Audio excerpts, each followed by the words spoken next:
saya sampaikan, semuanya terdata kebanjiran. 80% rumah airnya masih tergenang di rumah. Rumah yang kami di sini tiga dusun, dusun masjid, dusun Kedapang, dusun Dengar. Yang parahnya dusun masjid sama dusun Dengar. Dusun Kedapang masih ada rumah yang belum tergenang air. Berarti yang di sini 3 titik.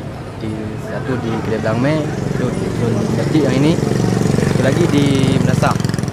Berarti ini udah berjalan yang ketiga harinya. Jadi kami di kampung Desa Dengar, jumlah kakaknya 150 kakak. Perkiraan yang mengungsi 120 lah. Berarti bantuan yang ada hari ini adalah di kantor camat. Kantor camat ada dikasih bantuan.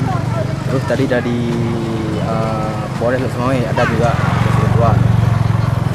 Ya itu aja Pak, kami kan tangkap darurat kemarin tu memakai dana desa. Tuh, tangkap darurat. Jadi seperti harapan saya supaya tanggul yang ada di Kedai Blangme segera diperbaiki karena sudah amblas, supaya lebih lebih menyesuaikan sesuai dengan kondisi.